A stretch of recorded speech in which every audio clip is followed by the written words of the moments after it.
Channel 24 plus news के एक और मैरिटॉक के इस लाइव शो में मैं आपकी होस्ट उर्दू शिल्पा एक बार फिर से आपका बहुत बहुत स्वागत करती हूँ। हर बार हम आपसे यही कहते हैं कि हमारी जिंदगी का सबसे अहम मुद्दा रहता है हमारी हेल्थ, जिसे लेके हम सबसे ज्यादा कॉन्शियस भी रहते हैं और परेशान भी। हमारे सारे रूटीन वर्क डिस्टर्ब हो सकते हैं अगर हमारी हेल्थ सही नहीं है, और इन्हीं चीजों को मद्देनजर रखकर चैनल 24 प्लस न्यूज हर सप्ताह आपके लिए लाइव शो लेकर आते हैं, जिसमें हम आपके मेडिकल इश्यूज के बारे में, हेल्थ इश्यूज के बारे में डिस्कस करते हैं। और हर बार हमारे साथ एक डॉक्टर स्पेशल होते हैं जो एक खास विषय पर आपसे बात करते हैं। आज हम बात करने वाले हैं अपनी बॉडी के एक इंपॉर्टेंट पार्ट की, जो आपके पूरे पोस्चर को मेंटेन करता है, और वो है रीढ़ की हड्डी। अगर रीढ़ की हड्डी में किसी भी तरह का नेगेटिव पॉइंट होगा तो आपकी पूरे पोस्चर के साथ साथ आपकी पूरी रूटीन लाइफ भी डिस्टर्ब हो जाएगी। रीढ़ की हड्डी के साथ क्या इश्यूज होते हैं, क्या प्रॉब्लम्स होती है, उसके अलावा बहुत सारी की ऐसी प्रॉब्लम्स होती है, गले में दर्द, कमर में दर्द, जिस तरह की भी स्पाइनल में प्रॉब्लम होती है, उन सब के बारे में आज हम बात करने वाले हैं। और उनके बारे में बात करने के लिए आज हमारे बीच एक खास रीढ़ की हड्डी के रोग विशेषज्ञ हैं, और वो हैं डॉक्टर महेंद्र सिंह टाक। सर, आपका हमारे शो में बहुत बहुत स्वागत है। थैंक यू मैम, मुझे इस शो में बुलाने के लिए, और आप न्यूज़ 24 का तहे दिल से आभार। आज हम कोशिश करेंगे कि रीढ़ की हड्डी से संबंधित जितनी भी जानकारियां हम आम जनता तक पहुंचा पाएं, और उनकी रोज़मर्रा की ज़िंदगी में किस तरह से उनको काम में लिया जाए, हर एक व्यक्ति तक पहुंचने की पूरी कोशिश करेंगे। धन्यवाद। रीढ़ की हड्डी का जो इशू है सर, इतनी सारे इसकी प्रॉब्लम्स हैं। अगर हम शुरुआत से करते हैं, जैसे कि हम नवजात बच्चे की बात करते हैं, जब बच्चा पैदा होता है और धीरे धीरे ग्रोथ करता है, उसके पोस्चर में अगर हमें किसी तरह का डिफेक्ट नजर आए, पेरेंट्स को भी, तो उसके लिए क्या उपचार होते हैं, क्या ट्रीटमेंट्स होते हैं? बच्चों में रीढ़ की हड्डी से संबंधित कुछ बीमारियां होती है। जैसे एक बीमारी कई बार क्या होता है, बच्चों की स्पाइनल कॉर्ड जो होती है जी, वो पूरी तरह से चमड़ी से कवर नहीं होती है। जब भी बच्चा पैदा होता है तो उसकी स्पाइनल कॉर्ड का कुछ हिस्सा पीठ के निचले हिस्से में एक गुब्बारे की तरह बाहर निकला हुआ रहता है। उन मरीजों को तुरंत चिकित्सक से संपर्क करके उनका नवजात बच्चे का ऑपरेशन किया जाता है। उसके बाद जैसे जैसे बच्चे की ग्रोथ बढ़ने लगती है तो पेरेंट्स की अक्सर नजर रहती है बच्चे की रीढ़ की हड्डी की ग्रोथ पर। कई बार क्या होता है, इन बच्चों में जैसे जैसे ग्रोथ बढ़ने लगती है रीढ़ की हड्डी टेढ़ी होने लगती है। उस बीमारी को आम भाषा में या हमारी भाषा में स्कोलियोसिस बोलते हैं, और आम भाषा में उसको कुबड़ बोलते हैं। जैसे जैसे बच्चा बढ़ता जाएगा वो कुबड़ बढ़ती जाएगी। तो उस बीमारी का समय रहते पकड़ना ही सबसे अच्छा इलाज है। एक समय निकलने के बाद उस बीमारी का इलाज करना बहुत ही मुश्किल हो जाता है। यदि समय रहते अपन उस बीमारी को पकड़ पाते हैं तो उस रीढ़ की हड्डी को सीधा करने की बहुत सारे ऑपरेशन, बहुत सारी विधाएं, बहुत सारे तरीके उपलब्ध हैं। कौन सा ऑपरेशन करना पड़ता है, कौन सी विधा किस बच्चे में उपयोग में लाई जाती है, वो हर एक बीमारी पर निर्भर करती है। तो बच्चों से संबंधित रीढ़ की हड्डी में ये दो ही महत्वपूर्ण चीजें हैं कि मरीज के जो परिजन हैं या जो भी उसके परिवार के सदस्य हैं। माफी चाहती हूँ, एक कॉल ले लेते हैं। जी मैम। हेलो। जी नमस्कार। जी नमस्कार। आज डॉक्टर महेंद्र सिंह लाइव जुड़ रहे थे। जी हाँ, वो हमारे साथ ही हैं और आप अपना सवाल पूछ सकते हैं। जी बात कराइए। जी, आप अपना सवाल पूछिए सर, वो हमारे साथ यहीं पे मुखातिब है। जी नमस्कार डॉक्टर साहब। जी नमस्कार, बताइए। जी मैं मुकेश बोल रहा हूँ सर। जी मुकेश जी बताइए। एक्चुअली सर, आपने हमारे फादर इन लॉ का जो L2 में फ्रैक्चर था उसका इलाज किया था। वो अभी पूरी तरह से ठीक है वैसे तो। जी और लमसम 1 किलोमीटर जैसा रनिंग कर लेते हैं। 70 ईयर एज है जैसा कि आपको पता होगा। जी आप बता पाएंगे तो उनकी उम्र कितनी है? 70 ईयर है सर। अच्छा ठीक है। हाँ 70 ईयर ओल्ड है, और थोड़ा उनको दर्द रहता है, और थोड़ा मतलब ऐसे थोड़ा बैंड सी हो गई है स्पाइन, बस और कोई दिक्कत नहीं है सर। तो इस समय अपन बात करना चाहेंगे, जैसा कि इन्होंने बताया इनके पिताजी की उम्र 70 साल है। तो बुढ़ापे में रीढ़ की हड्डी में कुछ समस्याएं होती है जिसको हम ऑस्टियोपोरोसिस के नाम से जानते हैं। ऑस्टियोपोरोसिस को सामान्य भाषा में बोला जाता है हड्डियों का पोलापन। रीढ़ की हड्डी या कोई भी हड्डी एक पापड़ जितनी कमजोर हो जाती है। अच्छा। जो महज छींक आने से या गड्ढे में जोर से पांव पड़ने से भी हड्डी में फ्रैक्चर हो जाता है।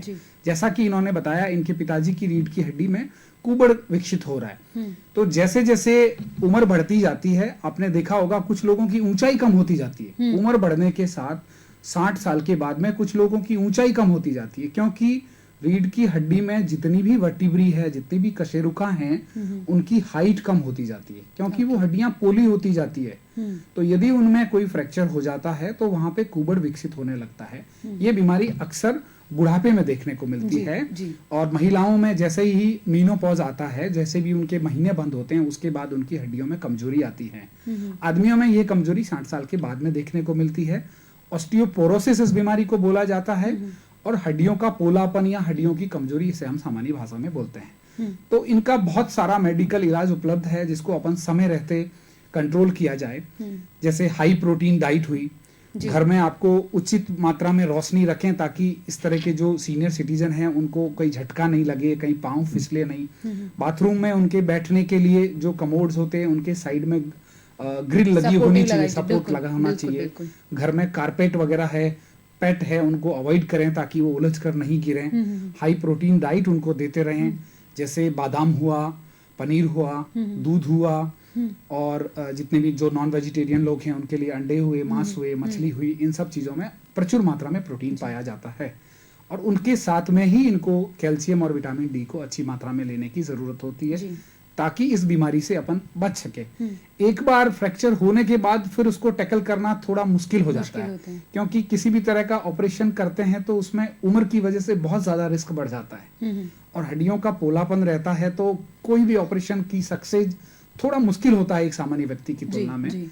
तो बेहतर है अपन इस बीमारी के प्रिवेंशन पे जोर दें, इसकी रोकथाम पे जोर दें, बजाय कि उस बीमारी को विकसित होने दें। जी सर, एक और कॉल ले लेते हैं।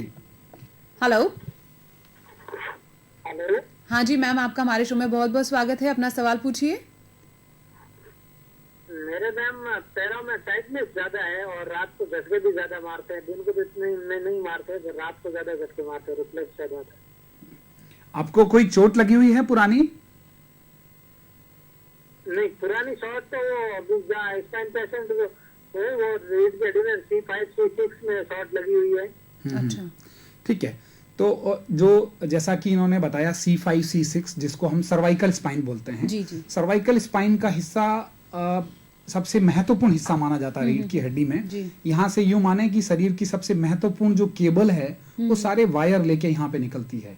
तो यहाँ जब थोड़ा बहुत भी दबाव होता है, सूक्ष्म से दबाव मात्र से कई बार मरीजों को पाँव में झटके आते हैं। जी जी। तो झटके आने की वजह से और उनके पाँव को मुड़ने में समस्या आती है, उनके पाँव बिल्कुल टाइट हो जाते हैं, पाँव कड़क हो जाते हैं। जैसे ही ठंड का मौसम आता है वो टाइटपन और वो कड़कपन बढ़ता जाता है। सर एक और कॉल ले लेते हैं इस बीच ही। हेलो। हाँ मैं फोन कट कैसे रहा जब जी हम अच्छा, हमने फोन इसलिए काटा कि हम आपका जवाब टीवी के माध्यम से ही देना चाह रहे थे, लेकिन अब आपने फोन कर दिया, सर इन्हीं को जवाब चाहिए था। तो आपको आपका MRI वगैरह हुआ होगा, उसको लेके एक बार आपको चिकित्सक के संपर्क करना चाहिए कि क्या वो नस का दबाव इतना ज्यादा है कि क्या उसमें ऑपरेशन की जरूरत है, या वो दवाइयों से ठीक होने वाला नस का दबाव है। कई बार दवाइयों से भी इसमें बहुत अच्छा फायदा मिल जाता है, और जब कई बार स्थिति काबू से बाहर हो जाती है, जब नस पे दबाव इतना ज्यादा होता है कि दवाइयों से गुंजाइश नहीं होता, तब सर्जरी हम लोगों को करना पड़ता है। जी, उम्मीद है आपको जवाब मिल गया होगा। कॉल करने के लिए बहुत बहुत शुक्रिया। अच्छा सर, दिखाना होगा मैम? महात्मा गांधी अस्पताल में संपर्क करें आप। महात्मा गांधी अस्पताल में? जी जी शुक्रिया। अच्छा सर, हम जब बात कर रहे थे, आपने प्रोटीन डाइट के बारे में एक जिक्र किया। उनकी बात हो रही थी, करीब वो 70 साल के बुजुर्ग हैं, लेकिन अगर वाकई में ये तो तब की बात है अगर उन्हें कोई इशू हो जाता है, जैसे यंग जनरेशन है या फिर हम लोग हैं, तो क्या हम लोगों को अपनी प्रोटीन डाइट को कितना इन्वॉल्व करना चाहिए ताकि इस तरह के इशू ही ना आए? एक बहुत ही महत्वपूर्ण शब्द है संतुलित आहार। संतुलित आहार मतलब आपकी जो बैलेंस डाइट है, जी हाँ। डाइट में हर भोजन के तत्व का एक अपना अलग प्रपोर्शन होता है, अलग रेशियो होता है। आपको इतना कार्बोहाइड्रेट लेना चाहिए, आपको इतना प्रोटीन लेना चाहिए, आपको इतना फैट लेना चाहिए, आपको इतना मिनरल लेना चाहिए। तो प्रोटीन अपने भोजन का एक अभिन्न अंग है, वो सब लोगों को लेना ही चाहिए। लेकिन बुढ़ापे में प्रोटीन की आवश्यकता बहुत ज्यादा होने लगती है, क्योंकि आपका शरीर कैटाबॉलिक स्टेज में चला जाता है। शरीर से चमड़ी पतली होने लगती है, मांसपेशियां भंगुर होने लगती है, बोन की स्ट्रेंथ कम होने लगती है। तो इन सब डैमेज को बैलेंस करने के लिए आपको तुलनात्मक तौर पे ज्यादा प्रोटीन लेना पड़ता है। अच्छा। जो एक वयस्क आदमी लेता है उसकी तुलना में ज्यादा प्रोटीन लेना चाहिए। और प्रोटीन भी कई तरह के प्रोटीन मार्केट में पाउडर प्रोटीन्स आती हैं जो जिम के लोग अक्सर सलाह देते हैं। कोई भी प्रोटीन लेने से पहले अपने को पहले ये तय करना पड़ता है कि इसका डाइजेस्टिबिलिटी कोफिशिएंट कितना है, कि आप प्रोटीन ले रहे हो वो आपको कितना पचेगा और हर किसी के लिए अलग अलग अलग अलग होता है। जी। जो भी मानव शरीर के लिए उपलब्ध भोजन है उसमें से अंडे का जो डाइजेस्टिबिलिटी कॉफिशिएंट है वो सबसे अधिक माना जाता है। तो ऐसा कहा जाता है कि प्रोटीन अक्सर आप डाइटरी फॉर्म में लें, प्रोटीन सप्लीमेंट जहां तक हो अवॉइड करना चाहिए। बिल्कुल। जैसे जो भी आपको भोजन से यदि प्रोटीन मिलता है तो वो आपको अच्छी तरह से पचता है, आपके शरीर में जाके इनकॉर्पोरेट होता है, वो आपकी मसल्स में जाके कन्वर्ट होता है। बाहर से लिया हुआ प्रोटीन यदि आप पूरा वर्कअप नहीं करते हैं या फिर वर्कआउट नहीं करते हैं, एक्सरसाइज वगैरह नहीं करते हैं, तो कई बार वो प्रोटीन हानिकारक होता है शरीर के लिए, उसका गुर्दे पर असर पड़ता है।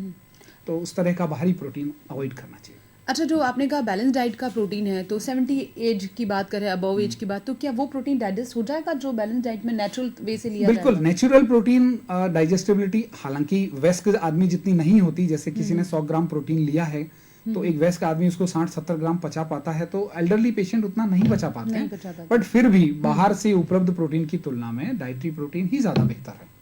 तो उनको जैसे मिल्क हुआ, रोजाना का मिल्क हुआ, या एक कटोरी दाल हुई, या 5-7 गिरी 10 गिरी रोजाना का बादाम हुआ, काली द्राक्ष हुई, ये आराम से वो पचा पाते हैं और ये बॉडी में काम भी देता है। 9982432424 ये नंबर है आज आपके लिए। इस पे आप सीधे तौर पे कॉल कर डॉक्टर महेंद्र सिंह टाक से बात कर सकते हैं। आज हमारे बीच है डॉक्टर साहब और हड्डियों के रोग, खासतौर पे रीढ़ की हड्डी के रोग विशेषज्ञ हैं। आपके जहन में कोई सवाल है, कोई संशय है, तो बेहिचक आप कॉल करके इनसे बात कर सकते हैं। अच्छा सर, हम जब बात रीढ़ की हड्डी की कर रहे हैं तो कुछ ऐसे एक्सीडेंटल केसेस होते हैं जिसमें कि रीढ़ की हड्डी पे चोट लगती है, उस वक्त क्या सिचुएशंस आती है, क्या कॉम्प्लिकेशंस आते हैं और किस तरह उनका ट्रीटमेंट किया जाता है? तो रीढ़ की हड्डी की चोट एक अपने आप में मेडिकल इमरजेंसी है। सबसे पहला महत्वपूर्ण मुद्दा होता है कि उस मरीज को चोट स्थल से अस्पताल तक कैसे पहुंचाया फर्स्ट एड जो कहते हैं, जिसको फर्स्ट एड बोलते हैं। तो ट्रांसपोर्ट ऑफ स्पाइन पेशेंट, बिल्कुल, उसको चोट वाले स्थल से अस्पताल पहुंचाने की जो जिम्मेदारी होती है, या जो भी एम्बुलेंस कर्मी उठाते हैं, जो भी उठाते हैं, राहगीर उठाते हैं, वो सबसे महत्वपूर्ण काम होता है। सबसे पहले अपने को ये देखना होता है कि पेशेंट को गर्दन के आसपास कोई चोट तो नहीं लगी हुई है। मरीज यदि हाथ पांव हिलाने की स्थिति में होता है तो सबसे पहले हम सर्वाइकल स्पाइन को सिक्योर करते हैं। आपके पास कुछ अखबार का टुकड़ा है या कोई चादर का टुकड़ा है, उस तरह से गर्दन को आप पूरी तरह से सिक्योर करें। पेशेंट को ट्रांसपोर्ट के दौरान गर्दन का किसी भी तरह का मूवमेंट इधर की तरफ और ऊपर नीचे की तरफ नहीं होना चाहिए। या जब भी ट्रांसपोर्ट करे तो माना जाता है कि 4 से 5 लोग होने चाहिए पेशेंट को घटना स्थल से एम्बुलेंस में शिफ्ट करने के लिए। एक गर्दन को पकड़ता है, एक 2 जने कमर को पकड़ते हैं, 2 जने पांव को पकड़ते हैं। उसकी पूरी लॉग रोल की एक प्रक्रिया होती है, उसके तहत मरीज को चोट स्थल से एम्बुलेंस में शिफ्ट किया जाता है। मरीज को मिनिमम मूवमेंट कराते हुए, कम से कम मूवमेंट कराते हुए उसको एम्बुलेंस में शिफ्ट किया जाता है। ये सबसे महत्वपूर्ण कार्य है। यदि व्यक्ति चोट स्थल से जो चोट उसको अभी लगी है उससे और गंभीरता नहीं बढ़ते हुए समय तक अस्पताल पहुंचता है तो काफी हद तक उनका इलाज संभव हो पाता है। रीढ़ की हड्डी की चोट में जो सबसे महत्वपूर्ण जो जानने का विषय है, 2 तरह की चोट होती है। एक जिसमें स्पाइनल कॉर्ड पूरी तरह से क्षतिग्रस्त हो जाती है, जिसको बोलते हैं हम कंप्लीट स्पाइनल कॉर्ड इंजरी। एक होती है इनकम्प्लीट स्पाइनल कॉर्ड इंजरी, जिसमें रीढ़ की हड्डी में चोट लगी है लेकिन पूरी तरह से डैमेज। माफी चाहती हूँ, एक कॉल ले लेते हैं जी। हेलो। हेलो जी सर, आपका शो में बहुत बहुत स्वागत है, अपना सवाल कीजिए। हेलो जी सर। तो जो इनकम्प्लीट स्पाइनल कॉर्ड इंजरी वाले पेशेंट्स होते हैं वो अपने आप में एक बहुत बड़ी इमरजेंसी होती है। उन मरीजों में सुधार की आवश्यकता बहुत ज्यादा होती है। तो कंप्लीट स्पाइनल कॉर्ड इंजरी वाले पेशेंट्स को सर्जरी करने का या कोई भी प्रोसीजर करने का मकसद होता है रिहेबिलिटेशन। मतलब जो उसकी आज की स्थिति है। सही, कॉल ले लेते हैं। हेलो हेलो जी सर, अपना सवाल कीजिए। हेलो हेलो, हाँ, मैं आपकी आवाज आ रही है, अगर आपका कोई सवाल है तो आप पूछ सकते हैं। हाँ, स्पाइनल कॉर्ड इंजरी का पेशेंट हूँ मैं जी। तो उसमें मेरा D11-12 फ्रैक्चर है जी। तो उसमें क्या इम्प्रूवमेंट आने का चांस रहता है? आपके कितना टाइम हो गया आपको चोट लगे हुए? मेरे को 20 महीना हुआ है। 20 महीने हुए। अभी जब चोट लगी थी उसके बाद के आपके नीचे जो पाँव में पंजों की उंगलियां वगैरह, उसमें कोई मूवमेंट थी? उसमें पहले कुछ मूवमेंट नहीं था, अभी दाएं पैर में मेरे को घुटने तक मूवमेंट लग रहा है, घुटने लॉक हो रहे हैं। अच्छा, और पंजे की उंगलियों में किसी तरह की कोई हरकत है आपके? हरकत मतलब जैसे मैं पेट के आसपास हाथ घुमाता हूँ तो मतलब वो हिलती है अपने आप में, ताकत लगाता हूँ नहीं हिलती है। अच्छा, आपको पता चलता है, आपके पंजे पे हाथ लगाता है तो कोई पता चलता है आपको? नहीं, मैं पंजे पे नहीं चलता सर। ठीक है, ठीक है, आपका जवाब देता हूं मैं। तो मैं उसी पॉइंट पे आ रहा था, एक इनकम्प्लीट स्पाइनल कॉर्ड इंजरी, एक कंप्लीट स्पाइनल कॉर्ड इंजरी। यदि ये मरीज कंप्लीट स्पाइनल कॉर्ड इंजरी का है तो उन मरीजों में वापस पाँव में हरकत आने की जो संभावना होती है वो नगण्य होती है, अच्छा, न के बराबर है स्पाइनल कॉर्ड के कटने के बाद। तो आपके शो के माध्यम से मैं ये जनता को बताना चाहता हूँ कि बहुत सारे लोग सर एक कॉल साथ में रिप्लाई कर देंगे हम। जी जी सर। हेलो, जी हाँ सर, अपना सवाल पूछिए। हाँ मैंने अभी पूछा था सर, मैंने फोन कर दिया था। जी, मैं आपका जवाब दे रहा हूँ, आप सुनिए, जवाब सुनिए। आप जवाब सुनिएगा और आपसे रिक्वेस्ट है कि आपके सवाल पूछने के बाद हम फोन को काट देंगे ताकि दूसरा कॉल हम ले सके। और सवाल डॉक्टर साहब ने सुन लिया है तो हम आपको टीवी के माध्यम से उसका जवाब दे रहे हैं। कॉल करने के लिए बहुत बहुत शुक्रिया। जी सर, कंटिन्यू। तो यदि कंप्लीट स्पाइनल कॉर्ड इंजरी होती है तो उसमें बहुत सारे लोग दावा करते हैं कि मरीज को खड़ा कर देंगे, चला देंगे, ये स्टेम सेल है वगैरह। आज की तारीख में धरती पर जी complete spinal cord injury patients के लिए जो उपलब्ध ट्रीटमेंट है वो है रिहैबिलिटेशन। सर एक और कॉल ले लेते हैं। Hello, good evening ma'am. Good evening sir, आपका शो में बहुत बहुत स्वागत है। अपना सवाल कीजिए। मैम मुझे सर सुनना है, मुझे सर से बात हो रही है मेरी? जी हाँ सर, जी यहीं जी, पे बैठे बताइए, हैं। आप जी। बताइए, अपना सवाल बताइए। सर नमस्कार सर। नमस्कार। सर मेरी एक्चुअली में मेरी वाइफ को प्रॉब्लम है हम्म, काफी दिनों से, जी पिछले 2-3 महीने से ये प्रॉब्लम है उसे।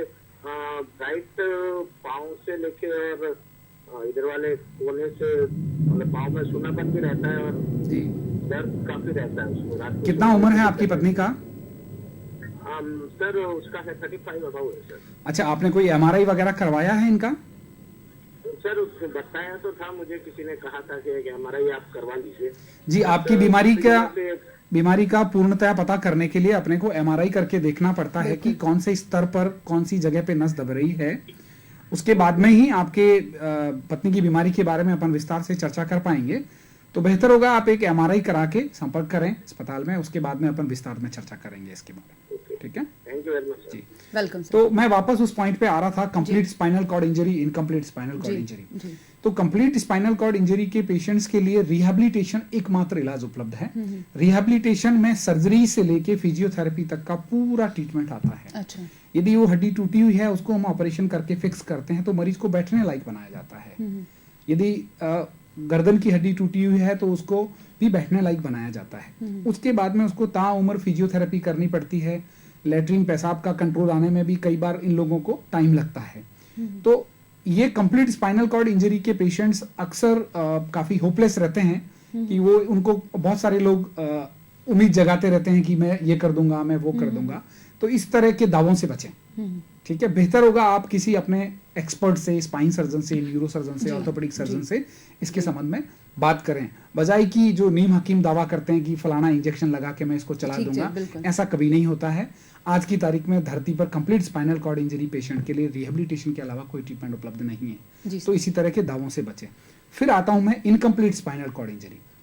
इनकम्प्लीट स्पाइनल कॉर्ड इंजरी का मतलब होता है चोट लगने के बाद आपके पांव में किसी तरह की कोई हरकत बची हुई है। मतलब जो केबल है वो पूरी तरह से क्षतिग्रस्त नहीं हुई हुई है, उसके कुछ वायर में अभी भी करंट चल रहा है। मतलब उम्मीद है। उन मरीजों को सबसे प्रायोरिटी पर रख के सबसे जरूरी उन मरीजों का इलाज सबसे पहले से करना चाहिए।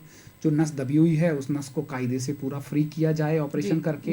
रीढ़ की हड्डी में हम क्लिप वगैरह लगा के उनको बैठने के लायक बनाते हैं और इन मरीजों को बहुत अच्छा रिलीफ मिलता है। बहुत सारे पेशेंट जब चोट के वक्त पाँव में थोड़ी बहुत हरकत लेके हमारे पास आते हैं और साल भर 6 महीने बाद हम देखते हैं कि वो अपना कामकाज वापस करने में सक्षम हो पाते हैं। एक नहीं, ऐसे सैकड़ों मरीज हमने देखे हैं। तो इन दोनों में फर्क आप समझें। झूठे दावों से बचें। यदि कंप्लीट स्पाइनल कॉर्ड इंजरी है तो इनकम्प्लीट स्पाइनल कॉर्ड इंजरी है तो बिना कोई वक्त खराब किए जो नजदीक से नजदीक आपका ट्रीटमेंट उपलब्ध है, जहां कोई सक्षम सर्जन उपलब्ध है, उसके पास जाइए और टाइम पे उसका सर्जरी करवाइए और उसको नस को फ्री करवाइए।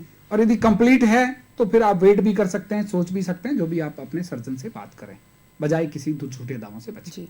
एक वक्त हुआ करता था जब अहमदाबाद का नाम हर ट्रीटमेंट के लिए लिया जाता था, जिक्र किया जाता था, लेकिन अब जोधपुर में कितना डेवलपमेंट हो चुका है मेडिकल फील्ड में कि अब हमें अहमदाबाद की तरह रुख कम करना पड़ेगा। हमारे जोधपुर शहर के लिए नहीं, पश्चिम राजस्थान के लिए गर्व की बात है कि जोधपुर में जो ऑर्थोपेडिक्स की जो विकास हुआ, जो स्पाइन सर्जरी का विकास पिछले कुछ सालों में हुआ, वो वाकई में बहुत इनक्रेडिबल है, अतुल्य विकास हुआ। मुझे पिछले 2.5-3 साल हो गए यहाँ जोधपुर आए हुए। मैं मेरी नजरों से उस एक छोटे से पौधे को बड़ा होते हुए मैं देख रहा हूँ। एक छोटी सी चोट के लिए, छोटी सी स्पाइन की प्रॉब्लम के लिए मरीज दौड़ के अहमदाबाद जाता था, वो अब नहीं जाता। वो एक उम्मीद की किरण लेके हमारे पास आता है, क्योंकि हम उनको विश्व स्तरीय इलाज दे पाने में आज सक्षम हैं। जो उस मरीज के लिए पूरी दुनिया में उपलब्ध इलाज हैं, चाहे एंडोस्कोपी है, चाहे माइक्रोस्कोपी है, चाहे सूक्ष्म चीरे से हैं, चाहे सर्वाइकल स्पाइन का ऑपरेशन है। हाल ही में हमने एक नया इतिहास रचते हुए मेडिकल कॉलेज में पहली बार स्कोलियोसिस सर्जरी करा, टेढ़ी हुई रीढ़ की हड्डी को सीधा किया। उसकी जटिलता एक लीवर ट्रांसप्लांट, किडनी ट्रांसप्लांट के बराबर मानी जाती है, क्योंकि वो छोटे बच्चों में होती है। 7 से 8 घंटे ऑपरेशन चलता है। ये मेडिकल कॉलेज में इतने सालों में पहली बार ये सर्जरी हुई है। इन सर्जरियों का जो खर्चा है अहमदाबाद में लगभग 8 से 10 लाख रुपए लगता है, और यहाँ हम कम से कम खर्चे में उसको करने में सक्षम है। आज की तारीख में रीढ़ की हड्डी से संबंधित कोई भी ऐसी बीमारी नहीं है जिसका इलाज जोधपुर में उपलब्ध नहीं है। मरीज अपनी मर्जी से जाता है, अपनी सहूलियत से जाता है, वो एक अलग बात है। बाकी इलाज के तौर पे, सुविधाओं के तौर पे हमारे पास लगभग समस्त सुविधाएं उपलब्ध हैं। तो वो एक अहमदाबाद बॉम्बे का जो क्रेज हुआ करता था, जो ट्रेंड हुआ करता था, उसमें पिछले सालों में बहुत कमी आई है। और इसके लिए मैं सबसे बड़ा साधुवाद देना चाहूँगा मेरे टीचर्स का, हमारे मेडिकल कॉलेज की प्रिंसिपल्स का, हमारे अधीक्षकों का, जिन्होंने यहाँ पे सुविधाएं विकसित करने के लिए अपनी पूरी कोशिश करी। जो नए लोग आए उनको उन नई तकनीक को से काम करने के लिए उनको गले लगाया, और उन्होंने अपनी पूरी मेहनत से यहाँ पे नई चीजें विकसित करी। पूरा क्रेडिट मतलब मेडिकल फील्ड के, मैं तो कहती हूँ सभी को ज्यादा है, चाहे डॉक्टर्स हो। और उससे भी बड़ा क्रेडिट मैं मरीजों को देना चाहूंगा जिन्होंने हम पे भरोसा किया और हम उनके भरोसे पे हमेशा खड़े उतरे। एक मरीज की बीमारी के पूरी तरह से पीछे लग के, उसकी जांच करके, देख के, इसके लिए 4 लोगों से पूछ के उसके लिए जो बेहतर से बेहतर इलाज हो सकता था वो हमने यहाँ उपलब्ध कराया। अहमदाबाद मरीज इलाज कराने जाता है तो जितना खर्चा इलाज का होता उससे ज्यादा उसका खर्चा आने जाने में और रहने में 5 लोग जाते हैं, 5 लोग वापस आते हैं, वहां रुकते हैं 10 दिन, और इलाज में कोई बहुत बड़ा फर्क नहीं होता, सिर्फ भरोसे की बात होती है। यदि आप हम पे भरोसा जताएंगे तो हम आपको बेहतर परिणाम देंगे। बिल्कुल। मेरा एक सवाल और है कि जब हम स्पाइन की बात कर रहे हैं या कोई भी किसी भी तरह के कॉज की बात कर रहे हैं, फिजियोथेरेपी की का जिक्र आता है, तो इसका जुड़ाव कितना है? क्योंकि अमूमन कभी कभी ऐसा भी होता है कि आफ्टर ट्रीटमेंट फिजियोथेरेपिस्ट को अवॉइड कर दिया जाता है कि नहीं अब हम ठीक हो जाएंगे, हम खुद ही एक्सरसाइजेस कर लेंगे। तो ये जो अवॉइडनेस है ये कितना खतरा पैदा कर सकती है? देखो, यूं कहें कि सर्जन का और फिजियोथेरेपी का एक चोली दामन का साथ है। जी। यदि आप दोनों को साथ लेके चलेंगे, सर्जन का काम होता है नस को फ्री कर दिया, उसके बाद सर्जन का रोल खत्म हो जाता है। यदि मरीज पूर्णतया कसरत पे जोर नहीं देता है, एक्सरसाइज पे जोर नहीं देता है, फिजियोथेरेपी को फॉलो नहीं करता है, तो जो वांछित परिणाम मिलने चाहिए, जो 100% परिणाम अपने को मिलने चाहिए, वो परिणाम कई बार नहीं मिल पाते हैं। क्योंकि एक बार ऑपरेशन करने के बाद मरीज सोचता है कि अब तो मैं सब कुछ ठीक हो गया हूँ, अब मुझे कुछ नहीं करना है। जबकि फिजियोथेरेपी हमारा एक अभिन्न अंग है। जहां भी आप इलाज कराने के बाद जाते हैं, अपने चिकित्सक के लगातार संपर्क में रहें। सोशल मीडिया के थ्रू, आजकल व्हाट्सएप के थ्रू मरीज किसी भी वक्त किसी भी डॉक्टर से संपर्क कर सकता है। तो जहां वो लोकली उपलब्ध फिजियोथेरेपिस्ट हैं, हमारे महात्मा गांधी, मथुरा दास दोनों अस्पतालों में अलग अलग फिजियोथेरेपी विभाग बने हुए हैं, वहां पे बिल्कुल उन्नत स्तर की सुविधाएं उपलब्ध हैं। तो फिजियोथेरेपी को कभी अवॉइड नहीं करें, चाहे वो घुटने रिप्लेसमेंट की सर्जरी हो, चाहे स्पोर्ट्स इंजरी हो, चाहे स्पाइन इंजरी हो, कुछ भी हो, फिजियोथेरेपी का एक अभिन्न रोल उसमें रहता है। एक साधारण सवाल मेरा हमारे रूटीन लाइफ से है, हम जब स्टडी करने बैठते हैं, बच्चों की बात करें या हम ऑफिशियली वर्क जब कर रहे होते हैं, हमारा सेटिंग जो होता है वो कितना इम्पोर्टेंट है अपनी रीढ़ की हड्डी के लिए या अपने पोस्चर के लिए? क्योंकि कभी कभी हम उस चीज को अवॉइड कर देते हैं और अपने जिस हिसाब से बैठना चाहे बैठ जाते हैं, वो कितना साइड इफेक्ट डालता है? डे टू डे लाइफ में शायद पोस्चर से महत्वपूर्ण कोई चीज है ही नहीं। बिल्कुल जी। चाहे वो स्टूडेंट हो, चाहे वो टीचर हो, चाहे वो सर्जन हो, चाहे वो ऑफिस में काम करने वाले ऑफिस एग्जीक्यूटिव हो, बैंक कर्मी हो, कोई भी हो, तो एक बड़े बड़े तौर पे माना जाता है कि आपकी जो दिन भर काम करने की जगह है, आप उसको पहले एक मानकों के आधार पर देख ले कि क्या क्या मानक उसके होते हैं। जी। यदि आप लैपटॉप पे काम करने वाले हैं तो आपकी लैपटॉप की डेस्क की हाइट कितनी होनी चाहिए, इसके सबके अपने मानक बने हुए हैं। कि आपकी आंखों का जो कोण है, आई कांटेक्ट कितना है। जी। आंखों का जो आपकी स्क्रीन पे जो कोण बनता है वो लगभग 30 डिग्री के आसपास एक्सेप्टेबल होता है। जी। जब भी आप बैठते हैं तो पीछे कमर के पीछे आपका चेयर पे हमेशा पीछे की तरफ सपोर्ट लगा के रहना चाहिए। आपको कुर्सी के अंदर जाके पूरे इस तरह से बैठना है। ये तरीका 90 डिग्री का 90 डिग्री आपका पीछे कुर्सी का पिछला हिस्सा आपकी कमर को टच करना चाहिए। यदि वहां कोई जगह है तो आप कोई तकिया या पिल्लो वगैरह रख सकते हैं। जी। और कुर्सी की ऊंचाई लगभग आपकी पांवों की ऊंचाई से थोड़ी सी ज्यादा होनी चाहिए। और जब भी आप टेबल पे बैठे हैं तो सामने रखने के लिए कोई सपोर्ट होना चाहिए। कभी भी कहीं भी कुर्सी पे बैठे हैं 30, 35, 40 मिनट से ज्यादा एक ही पोस्चर में नहीं बैठे। खड़े होइए, थोड़ा छोटा मोटा काम करके 1-2 मिनट का रेस्ट लेके वापस आके बैठ जाइए। तो ये बड़े बड़े तौर पे ये हम लोग इनको ऑफिस एर्गोनॉमिक्स बोलते हैं कि ऑफिस में बैठने के कायदे। जी। यदि ये कायदे आप फॉलो करते हैं और सुबह थोड़ा बहुत व्यायाम करते हैं, शाम को थोड़ा बहुत व्यायाम करते हैं, अच्छी डाइट लेते हैं तो आप कमर की समस्याओं से काफी हद तक बच सकते हैं। एक और समस्या है गले की। जी। गले की जो दर्द है और ये कॉम्प्लिकेशंस क्या हो सकते हैं, उनका क्या उपचार है? अभी जैसे जैसे इंटरनेट की दुनिया में अपन लोग पांव रखते जा रहे हैं, आगे बढ़ते जा रहे हैं, तो एक नई बीमारी अभी फिलहाल आई है जिसको हम लोग मेडिकल की भाषा में बोलते हैं टेक्स्ट नेक सिंड्रोम। टेक्स्ट मतलब लिखना, नेक मतलब गर्दन का दर्द, और सिंड्रोम मतलब उससे संबंधित बहुत सारी बीमारियां हैं। टेक्स्ट नेक सिंड्रोम। टेक्स्ट नेक सिंड्रोम। जी। उससे गर्दन का दर्द से लेके चिड़चिड़ापन, व्यवहार में बदलाव, नजर की तकलीफें, बहुत सारी चीजें हैं। जी। तो जब भी आप किसी भी मोबाइल की स्क्रीन को यूज करते हैं, अभी मैं यदि इस तरह से बैठा हूं और इस तरह मोबाइल को काम में लेता हूं, तो मेरा गर्दन का जो अमूमन वजन माना जाता है वो 7 से 8 किलो माना जाता है। जी। जो फिजिक्स के हिसाब से अपन मानते हैं। बिल्कुल। यदि मैं इस गर्दन को नीचे करता जाऊंगा, मेरे गर्दन का जो आभासी भार है वो बढ़ता जाएगा। यदि मैं ये कोण 60-70 डिग्री तक करता हूं तो इसका भार लगभग 20 किलो के आसपास चला जाता है। अच्छा।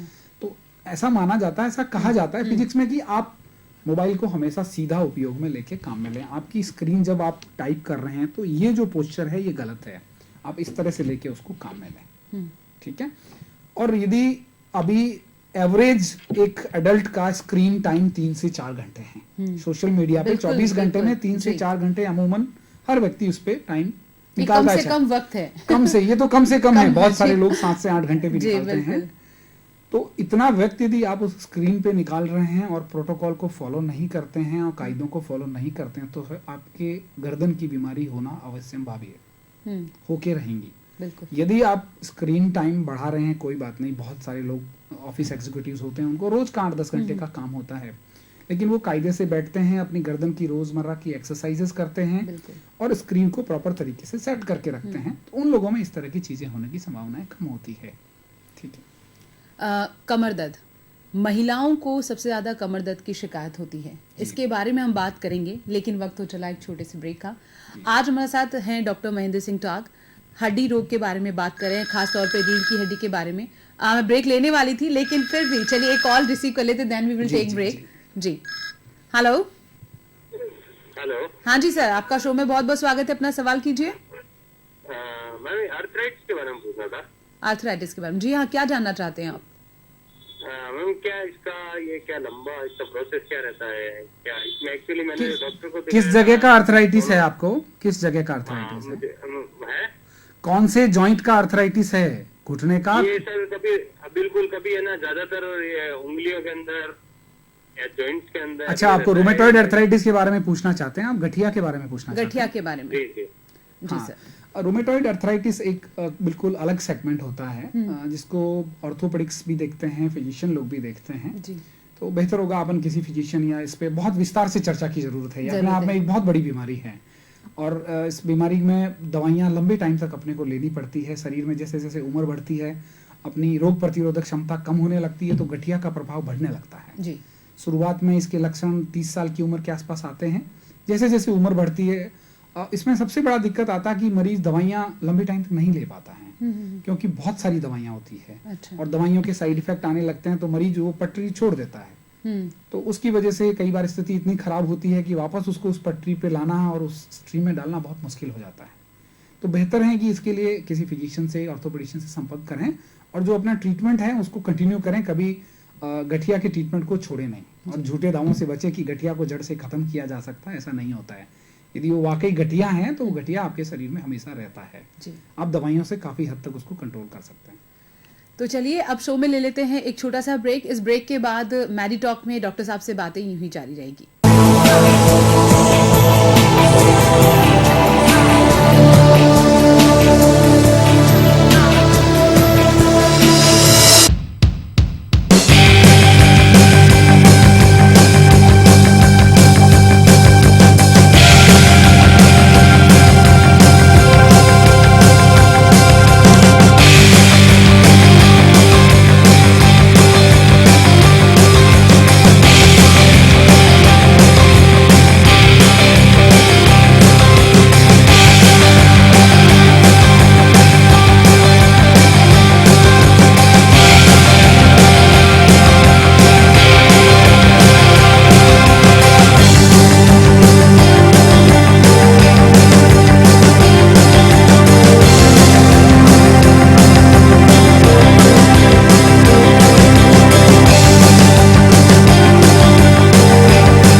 इस छोटे से ब्रेक के बाद आपका शो में एक बार फिर से बहुत बहुत स्वागत है। आज हमारे साथ डॉक्टर महेंद्र सिंह टाक यहाँ पर विराजमान हैं और आपके सवालों के जवाब दे रहे हैं। 9982432424 पे आप कॉल करके सीधे तौर पर उनसे बात कर सकते हैं। हमने हमेशा कहा है और आज एक बार फिर आपसे कहते हैं, हमारा स्वास्थ्य और हमारा स्वास्थ्य का अच्छा रहना हमारे लिए बेहद जरूरी है और इसीलिए हम ये शो आपके लिए लेकर आते हैं। अगर आपके जहन में कोई सवाल है तो आप सीधे तौर पर उनसे बात करके सवाल पूछ सकते हैं, लेकिन जब तक आपका कॉल आता है मैं अपने सवालों का सिलसिला यूं ही जारी रखती हूँ।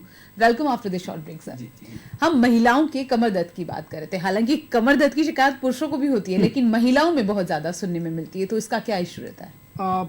जैसे कि महिला घर की एक अभिन्न अंग होती है जी, और सबसे ज्यादा व्यस्त भी वही रहती है जी, और सबसे ज्यादा स्वास्थ्य का दरकिनार भी वही करती है। जी बिल्कुल, क्योंकि अपनी वो जो परिवार उनके लिए महत्वपूर्ण होता है, रोजमर्रा की जिंदगी में वो अपने आप को तो कहीं भूल ही जाती है। जी बिल्कुल सही बात तो उनके लिए व्यायाम करना, उनके लिए एक अच्छी डाइट लेना, ये दो शायद महत्वपूर्ण मुद्दे हैं। इन दोनों चीजों पे यदि ध्यान दिया जाए कि आप अच्छी डाइट लें और खुद के लिए थोड़ा वक्त निकालें, थोड़ा व्यायाम करें और कोशिश करें कि वजन नहीं बढ़े, वजन को कंट्रोल करने के लिए कुछ एक्सरसाइजेस हैं वो आप नियमित तौर पे करते रहें तो यूजुअली नहीं होता है ये। और दूसरा, माहवारी के दिनों में महिलाओं में बैक पेन होना बहुत सामान्य बात है। वो 2-4 दिन के लिए रहता है, उसके बाद में ठीक होता है। और कुछ गायनेकोलॉजिकल प्रॉब्लम्स होती है, उससे भी कई बार जो रिप्रोडक्टिव एज ग्रुप की महिलाएं मानी जाती हैं 20 साल से 45 साल तक की, उनमें भी कई बार बैक पेन बहुत लंबे समय तक देखने को मिलता है। जब हम उनका पेट का जांच करके देखते हैं तो उसमें कुछ और ही बीमारियां मिलती हैं। तो ये जो दो मुद्दे हैं जो पुरुषों से थोड़ा भिन्न होते हैं, महिलाओं में ज्यादा पाई जाते हैं बैक पेन की समस्याएं। दूसरा, महिलाओं में जो एब्डोमेन का जो ग्रोथ होता है वो पुरुषों से थोड़ा भिन्न रहता है, तो बैक पेन का जो पोस्चर उनका रहता है वो थोड़ा डिफरेंट रहता है। तो तुलनात्मक तौर पे महिलाओं में बैक पेन ज्यादा देखा गया है, क्योंकि वो अपनी स्वास्थ्य का दरकिनार ज्यादा करती है। सबसे बड़ा महत्वपूर्ण पॉइंट तो यही है। हाँ। कुछ रेगुलर एक्सरसाइजेज, जैसे सुबह उठ के आप ब्रिस्क वॉक करें 10 से 15 मिनट का रेगुलर, इतना तेज वॉक करें, दौड़ना नहीं है, टहलना भी नहीं है, ब्रिस्क वॉक करना, शरीर पसीना पसीना हो जाए।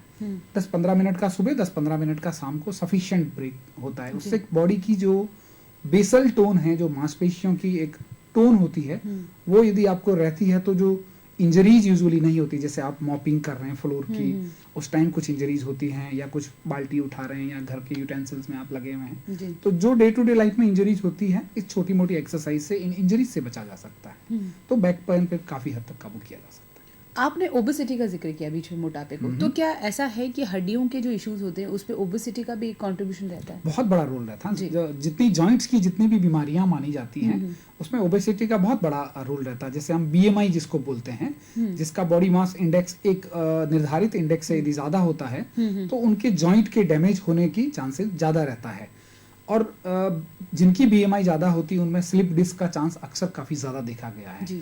जो हेल्दी लोग होते हैं, जिनका day to day lifestyle weight lifting का होता है या कुछ इस तरह के कामकाज हैं, जैसे लंबी टाइम तक खड़े रहने वाले गाड़ी के कंडक्टर्स हुए या वाइब्रेटिंग प्लेटफॉर्म पे काम करने वाले लोग हुए या मजदूरी करने वाले लोग हुए, उनमें अक्सर स्लिप डिस्क की जो समस्या है वो काफी ज्यादा देखी गई है।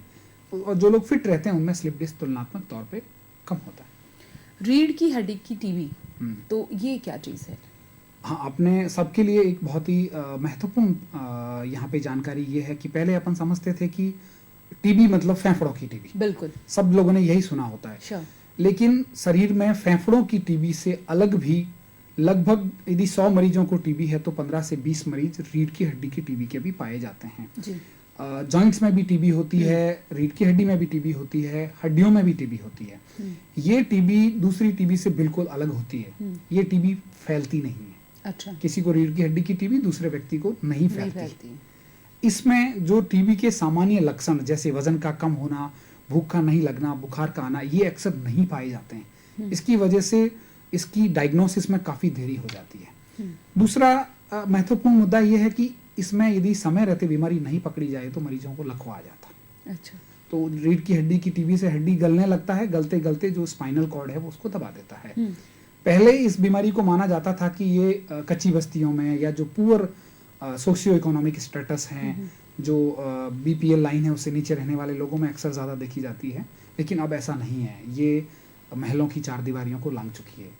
नहीं तो क्या जो ये स्मोकिंग होती है, ड्रिंक करने की जो बैड हैबिट, ये इस चीज को इंक्रीज करती है? ये कॉज है इसका? स्मोकिंग और ड्रिंकिंग रीढ़ की हड्डी की बीमारियों को बढ़ाती है, लेकिन इसका Cause टीबी नहीं से है। कोई अच्छा। लेना देना नहीं है। जी। स्मोकिंग और ड्रिंकिंग से पेशेंट्स को अक्सर इम्यूनिटी कम होता है, तो कोई भी बीमारी हो सकती जी, है। बिल्कुल। स्मोकिंग का बैक पेन से डायरेक्ट कोरिलेशन माना जाता है। Correlation। ठीक है, टीबी से इसका कोई संबंध नहीं है। मैं रीढ़ की हड्डी की टीबी पे आ रहा था। एक तो इसका डायग्नोसिस काफी हद तक लेट हो जाता है। दूसरा, जब ये एक निर्धारित स्टेज से आगे चली जाती है तो उसके बाद में पैरालिसिस का बहुत ज्यादा चांस रहता है। तो इस बीमारी को समय पर पकड़ना, उसका समय पर डायग्नोसिस करना आज भी हमारे लिए एक चैलेंज बना हुआ है। क्योंकि फेफड़ों में तो आपने बलगम की जांच कर ली, रीढ़ की हड्डी का पता चल गया, टीबी का पता चल गया, अब रीढ़ की हड्डी की टीबी के लिए क्या करेंगे? तो उसके लिए बायोप्सीज अभी सरकार ने जरूरी की है कि आप जहां पे टीबी है कोशिश करो कि वहां से जांच का टुकड़ा लो। किसी भी खून की जांच से टीबी की बीमारी का बता पाना असंभव है। यदि आप दावा करते हैं तो आप गलत हैं। इसके कोई सिम्टम्स नहीं होते? कोई सिम्टम्स नहीं आता। पेशेंट को शुरुआती स्टेज में बैक पेन आता है और ये अक्सर मिडिल एज वाले लोगों में ज्यादा देखी गई है। जी। मेल में ज्यादा पाई जाती है, मिडिल एज में ज्यादा पाई जाती है, और जो ओवर क्राउडिंग वाले स्पेसेस में रहते हैं उनमें ज्यादा पाई जाती है।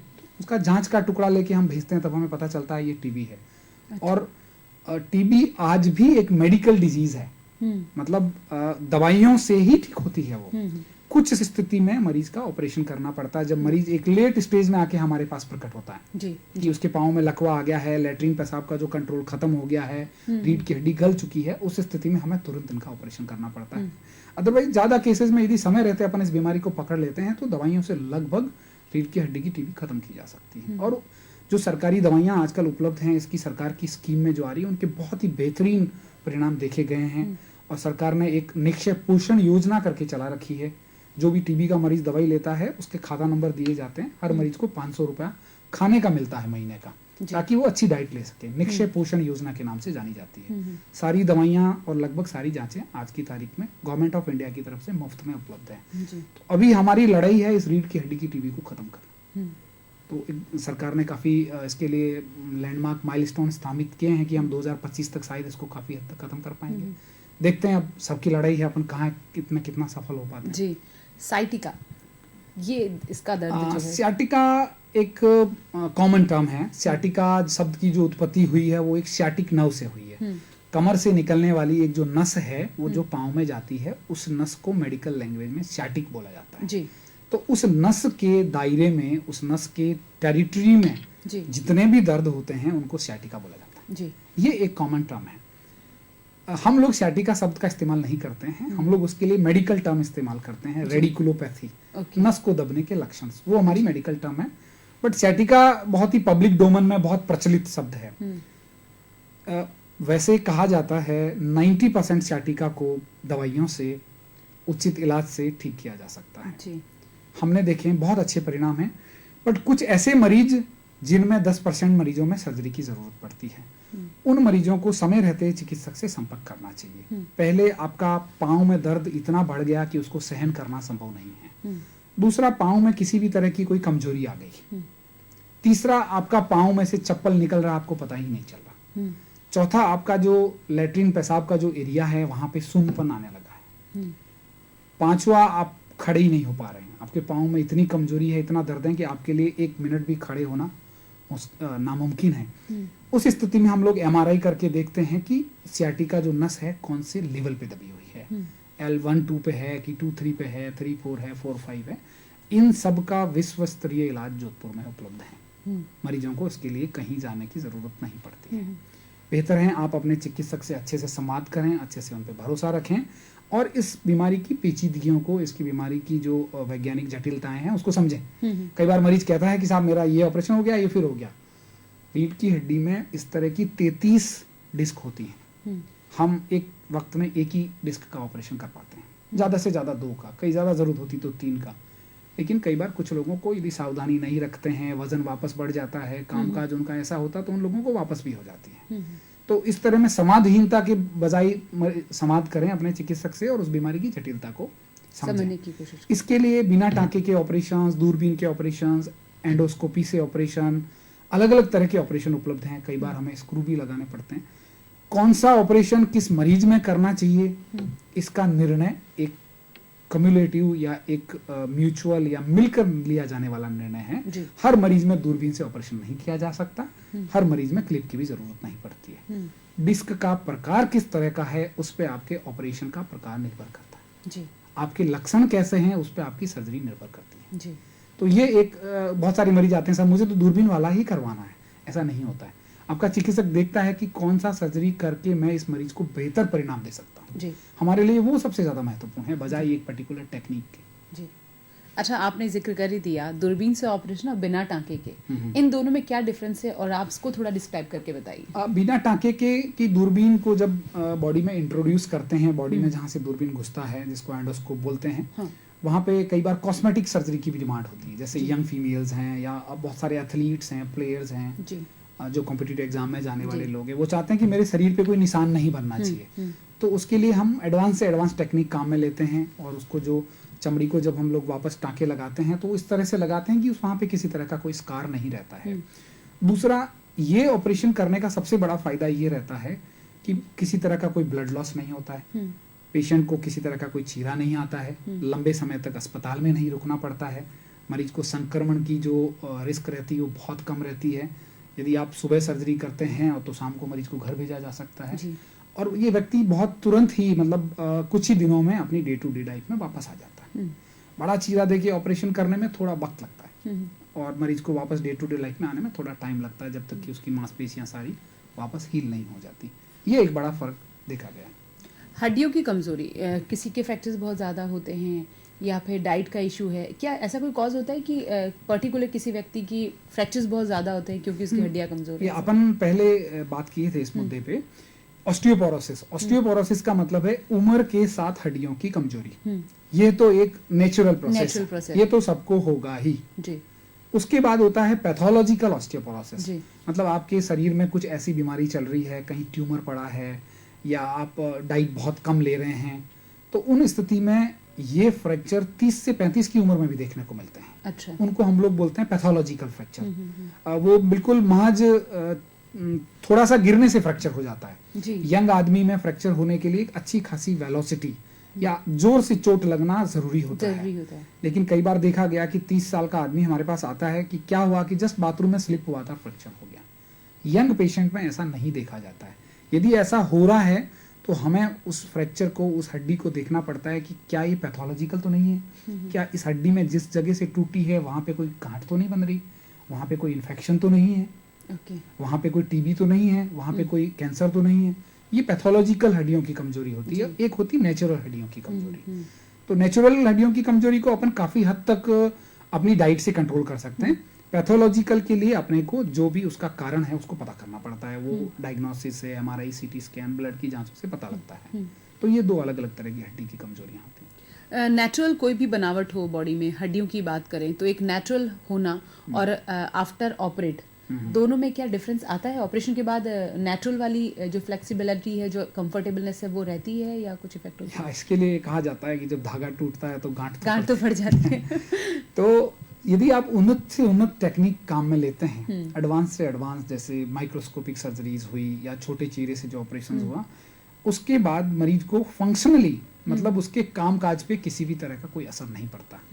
रीढ़ की हड्डी के ऑपरेशन करने के बाद मरीज लेबर वर्क भी करते हैं, कमठे की मजदूरी भी करते हैं, कंडक्टर का काम भी करते हैं, स्टूडेंट्स भी हैं, हर तरह के मरीज होते हैं। निर्भर करता है कि आपको किस तरह की बीमारी है। यूं कि टीबी की, रीढ़ की हड्डी की टीबी के ऑपरेशन के बाद भी व्यक्ति सामान्य जिंदगी जीता है। बहुत सारे मरीज हमारे हैं जो स्टूडेंट्स हैं, यंग एज में 20-22 में टीबी हो गया, जब पढ़ रहे थे, हॉस्टल्स में रह रहे थे, तब खाने का ध्यान नहीं रखते थे और क्राउडिंग थी, टीबी हो गया, सर्जरी हो गई, और आज बिल्कुल एकदम वैसी आपके और मेरी जैसी जिंदगी वो लोग जी रहे हैं। तो फंक्शनल तौर पे कुछ फर्क नहीं पड़ता, बट बहुत सारे लोग समझ के बैठ जाते हैं कि मेरे तो ये ऑपरेशन हो गया, मुझे कुछ नहीं करना चाहिए। ये ऐसे में आप अपने चिकित्सक से मिलें, फिजियोथेरेपी करें, संवाद करें, तो ऐसा नहीं है। फंक्शनली आप बिल्कुल नॉर्मल हो सकते हैं। थोड़ा बहुत स्कार बॉडी में, थोड़ा पॉजिटिव एटीट्यूड इसके लिए रखना चाहिए, बहुत जरूरी है। बिल्कुल। बहुत सारे एथलीट्स हैं, ब्राजीलियन फुटबॉलर्स, आप जानते हैं तो नेमार करके, जिनका स्पाइन सर्जरी हुआ था कुछ दिन पहले, अभी हार्दिक पांड्या का सर्जरी होके आया है, तो ये लोग वापस अपनी लाइफ में आ गए। तो मतलब फंक्शनली, या जो इन लोगों का ओरिजिनल व्यवसाय जो था, जो इनका ओरिजिनल पेशा था, उस पेशे में कोई फर्क नहीं पड़ा। तो यदि आपको अपना प्रोफेशन चेंज नहीं करना पड़ा, मतलब आप नेचुरल हैं। तो ये लगभग हो जाता है कुछ केसेस में 5-10%, जैसे स्पाइनल कॉर्ड इंजरी हो गया, अब आपको पैरालिसिस हो गया और एक पाँव काम नहीं कर रहा, तो उस स्थिति में कई बार आपको अपना प्रोफेशन चेंज करना पड़ता है। वो एक इंजरी की एक अलग स्थिति है। ज्यादातर केसेस में आप नेचुरली वापस वैसे हो सकते हैं। अच्छा, हाथ पैरों में झंझनाहट होना या फिर किसी तरह का सूनापन, ये कोई बड़ा इशू है? बिल्कुल बड़ा इश्यू है। इसके लिए सबसे पहले अपने को कारण पता करना होता है कि अंडरलाइन कॉज क्या है। हाथों पाँव में सूनापन, झंझनाहट 2 कारणों से हो सकती है। या तो कोई नस दब रही है आपकी, या आपके शरीर में किसी आवश्यक तत्वों की कमी, विटामिन बी की कमी है, विटामिन B12 की कमी है, विटामिन डी की कमी है, आपको थायराइड की बीमारी है।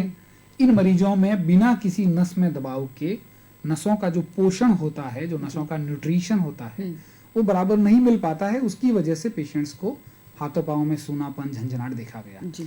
कुछ मरीजों में कमर में नस दब जाती है, गर्दन में नस दब जाती, उस स्थिति में हाथों पाँव में सूनापन और झंझनाहट देखा गया। ऐसी स्थिति में आपको एमआरआई करके देखना पड़ता है कि कौन सी पर्टिकुलर नस दबी हुई है, क्या वो इतनी दबी हुई है कि उसको फ्री करना पड़ेगा, या ऑपरेशन करके उसको, उसके आसपास की जो दबाव है उसको दूर करना पड़ेगा।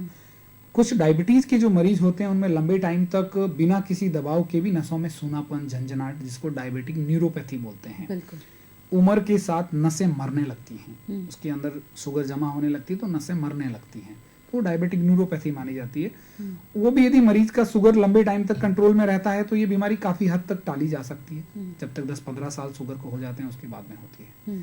तो ये कंप्रेसिव है कि नॉन कंप्रेसिव है, नस दबी हुई है कि पोषण की वजह से है, दोनों कारण आप ज्ञात कर लें, उसके हिसाब से उसका ट्रीटमेंट चलता है। अच्छा, हम लोग आजकल इतना ज़्यादा स्मार्ट हो गए कि ओवर द काउंटर जाकर मेडिसिन लेना, यानी सबसे पहले हम खुद के ही डॉक्टर बने हुए हैं। इस चीज़ को आप कितना लापरवाही मानते हैं? मैं इसमें बहुत बड़ी लापरवाही मानता हूँ। कई बार ये एक बड़ा कारण है। दूसरा कारण ये भी होता है, कई बार मरीज हमें दिखाता है 7 दिन की दवाई का, हम बोलते हैं 7 दिन बाद वापस आना होता है, वो महीना भर तक वही दवाई लेता रहता है। वहाँ सबसे बड़ी गलती ये होती है कि मुझे पता रहता है कि किस दवाई को मुझे 7 दिन बाद में स्विच करके दूसरी दवाई देनी, जो कि लंबे टाइम तक नहीं दी जा सकती। शुरुआत में हम मजबूत दवाई देते हैं, भारी दवाई देते हैं ताकि बीमारी एक बार कंट्रोल में आ जाए, फिर हल्की दवाई देते हैं ताकि लंबे टाइम तक ली जा सके। बट कई मरीज उसी दवाई को लंबे टाइम तक लेते रहते हैं क्योंकि वो संवाद नहीं करते हैं, बात नहीं करते हैं चिकित्सक से, या अपने काम में व्यस्त रहते हैं, नहीं आ पाते हैं। ये एक पॉइंट बात। दूसरे में आपके सवाल पे आता हूँ कि ओवर द काउंटर ड्रग्स जो है, पहले तो सरकार ने OTC, over the counter drugs की कुछ लिस्ट बनाई हुई थी कि फलानी दवाई जैसे पैरासीटामोल है आप ले सकते हैं। आज की तारीख में तो मरीज लगभग हर तरह की दवाइयाँ ओवर द काउंटर अवेलेबल मिल रही है जी। आसानी से मिल जाती हैं। तो इस तरह की दवाई लेने से बचें। कम से कम जो भी अपना मेडिकल प्रोफेशन का जो बंदा है, जो आपसे जुड़ा हुआ है, चाहे नर्सिंग स्टाफ है, डॉक्टर हैं, कोशिश करें कि एक बार उनसे इस दवाई या के बारे में जिक्र जरूर करें। आपको नहीं पता कौन सी दवाई कितने टाइम तक लेनी होती है। हर दवाई का अपना एक टाइम के बाद साइड इफेक्ट आता है। तो उसके लिए एक बार समाप्त करें, उसके बाद में जितना मर्जी ले सकते हैं, उसमें कोई एतराज नहीं। एक शिकायत सबसे ज़्यादा आती है स्लिप डिस्क, जिसको लेकर बहुत लोगों के इश्यूज भी रहते हैं कि we can't sit comfortably, we can't do work comfortably. ये जो इश्यूज रहते हैं स्लिप डिस्क के साथ, मैं चाहती हूँ आप स्लिप डिस्क को पूरी तरह से एक बार डिस्क्राइब कर दें। स्लिप डिस्क जो शब्द है उसका अर्थ अपने आप में ही निहित है। बिल्कुल। डिस्क मतलब एक दो हड्डियों के बीच में एक शॉकर होता है जी। एक वाशर होता है जो आपका झटके सहन करता है। डे टू डे लाइफ में जो आपको झटका लगता है उसको सहन करता है, शॉक एब्जॉर्बर का काम करता है। जी। वो झटके सहन करेगा तो हड्डियों के उसके ऊपर किसी तरह का कोई दबाव मतलब नहीं जिस आता तरह गाड़ियों में शॉकर होते हैं, गाड़ियों में जो नीचे पत्ते लगे रहते हैं, उस तरह से वो शॉक एब्जॉर्बर बोल सकते हैं। ये रीढ़ की हड्डी का शॉकर है। कई बार चोट इतनी गंभीर होती है कि आपको झटका लग गया या आपने 50 किलो वजन एक साथ उठा लिया, उस स्थिति में वो जो वाशर होता है या शॉकर होता है वो डैमेज हो जाता है और वो डैमेज होके पीछे की तरफ आता है जी। तो जब वो पीछे की तरफ आता है तो वहां पीछे की तरफ नसें रहती है, वो एक किसी खास नस के ऊपर जाके दबाव डालने लग जाता है। लेफ्ट साइड में डाल सकता है, राइट साइड में डाल सकता है, पिंडी की नस में डाल सकता है, घुटने की नस में डाल सकता है, पंजे की नस में। वो तो जिस लेवल का सॉकर डैमेज होता है, जिस लेवल की डिस्क डैमेज होती है, उस लेवल की नस के ऊपर दबाव आता है। अब इस स्थिति में 90% पेशेंट्स को इनको काफी हद तक दवाइयों से या चिकित्सक के परामर्श से ठीक किया जा सकता है। कुछ मरीज ऐसे होते हैं जिनको पहले दिन ही स्लिप डिस्क होता है, पाँव में कमजोरी आ जाती है, पाँव में दर्द आ जाता है और आपका लेट्रिन पेशाब का जो कंट्रोल है खत्म हो जाता है। ये मेडिकल इमरजेंसीज हो गई। इस स्थिति में तुरंत संपर्क करें। रेड फ्लैग साइंस हम इनको बोलते हैं। उसके अलावा कुछ पॉइंट्स ऐसे हैं जिसमें आप 1-2 दिन का इंतजार कर लें। यदि 1-2 दिन में आपका कमर का दर्द ठीक नहीं हो रहा है तो अपने चिकित्सक से मिलें। शुरुआत में हम ज्यादातर मरीजों को दवाई देके एक बार भेज देते हैं यदि हमें कोई गंभीर बीमारी नहीं लगती है तो दवाई देके भेजते हैं। ज्यादातर मरीजों को ठीक हो जाता, जिनको नहीं होता फिर उनका हम MRI करके देखते हैं। MRI से अपने को पता चलता है कि कौन से लेवल की नस दबी हुई है, कितनी दबी हुई है, ऊपर नीचे कहाँ कहाँ दबाव है, लेफ्ट में है कि राइट में है, घुटने की नस में है कि पिंडी की नस में है, पंजे की नस में है। उससे लगभग बीमारी का एक बड़ा बड़ा खाका तैयार हो जाता है। फिर उसके बाद में डॉक्टर बैठ के उसका चिकित्सक के जो भी प्लान होता है हम डिसाइड करते हैं। लगभग पहले दिन हमें पता चल जाता है कि कौन से मरीज जो है वो सर्जरी की तरफ जाएगा, कौन सा सर्जरी की तरफ नहीं जाएगा। तो यदि छोटा दबाव होता है, जिसको मैं मेरी भाषा में बोलता हूँ बाजरी के दाने जितना, यदि उतना दबाव होता है तो वो महज कहने को दबाव है, वो दबाव दवाइयों से लगभग ठीक हो जाता है। कुछ मरीजों में इतना दबाव होता है कि उनके लिए यहाँ से दरवाजे तक चलना ही मुश्किल होता है। उनकी वॉकिंग डिस्टेंस दिनों दिन कम होती जाती है। उन मरीजों में कई बार सर्जरी करनी पड़ती। अब सवाल उठता है कि स्लिप डिस्क में किस तरह की सर्जरी की जाए, ताकि मैं ये कोई ऐसी बड़ी बीमारी तो है नहीं जो आदमी वापस काम में नहीं लगना चाहता, सब अपने वापस काम में लगना चाहते हैं। तो स्लिप डिस्क का प्रकार देखा जाता है, किस तरह का प्रकार है। हमारा मकसद रहता है नसों को बचाते हुए उस डिस्क तक पहुंचना, जो टुकड़ा बाहर निकल गया है उसको पकड़ के बाहर निकाल देना और नस को फ्री कर देना। ये हमारे 2 उद्देश्य रहते हैं। इन दोनों उद्देश्यों को पूरा करने में जो तकनीक सक्षम है वही उस मरीज के लिए सबसे बेहतर तकनीक है जी। यदि दोनों तरफ की नसें दबी हुई हैं, 2 लेवल ऊपर भी हैं, 2 लेवल नीचे भी हैं, 4-5 जगह नस दबी हुई है, उस स्थिति में दूरबीन से इलाज कर पाना थोड़ा मुश्किल होता है जी। क्योंकि दूरबीन के ऑपरेशन फिर 7-7, 8-8 घंटे चलते हैं तो उसकी उपयोगिता खत्म हो जाती है। दूरबीन का मतलब है कि एक ही जगह नस दबी हुई, फटाक से अंदर गए, उस टुकड़े को निकाल दिया और मरीज फ्री हो जाता है। कई बार ऐसा होता है कि टुकड़ा इतना बड़ा बाहर निकल जाता है कि हड्डी में लचक आ जाती है। तो यदि सिर्फ स्लिप डिस्क का सर्जरी करके छोड़ दिया जाए तो लचक बरकरार रह जाती है। उस स्थिति में हमें कई बार क्लिप भी लगाते हैं। कई बार मरीज क्लिप के नाम से डर जाते हैं, लेकिन बेहतर है कि ये निर्णय आप अपने मरीज के, अपने चिकित्सक के साथ मिलके एक साझा निर्णय लें, बजाय कि क्लिप लगा रहे हैं इसलिए मुझे सर्जरी नहीं कराने का है, मैं तो सिर्फ नस फ्री करने वाला सर्जरी करवाना चाहता हूँ। तो इस तरह के डिस्कशन से बचें। तो स्लिप डिस्क कोई लाइलाज बीमारी नहीं है। समय रहते सही इलाज लेने से इस बीमारी को पूर्णतया काबू किया जा सकता आज आपसे बात की रीढ़ की हड्डी के जो भी इश्यूज हैं, साइटिका के बारे में, गले दर्द, कमर दर्द, इन सब के बारे में हमने आपसे बात की और हमारे साथ साथ हमारे दर्शकों का भी एक नॉलेज बढ़ा है और इतना वक्त आप निकाल कर आए उसके लिए बहुत बहुत शुक्रिया sir. Thank you so much. Thank you ma'am, मुझे इस शो में बुलाने के लिए। और मैंने कोशिश की कि रीढ़ की हड्डी से संबंधित जितने भी बीमारियां हैं उनको मरीजों तक पहुंचाया जाए। और आज की तारीख में जोधपुर में रीढ़ की हड्डी से संबंधित समस्त बीमारियों का इलाज उपलब्ध है। नीम हकीमों के दावे से बचें, समय रहते चिकित्सक के परामर्श लें और स्वस्थ जिंदगी जिए। धन्यवाद। आप सभी दर्शकों को डॉक्टर साहब का ये मैसेज तो समझ आ ही गया है कि अब जोधपुर में हर तरह का इलाज अवेलेबल है, तो आपको निराश होने की जरूरत नहीं है। और इस विषय पर आज डॉक्टर साहब इतना वक्त निकाल कर आए उसके लिए एक बार फिर से बहुत बहुत शुक्रिया सर। और अगले सप्ताह आपकी होस्ट उदो शिल्पा एक नए विषय के साथ फिर हाजिर हो जाएगी। तब तक के लिए दीजिए आप हमें इजाजत। नमस्कार।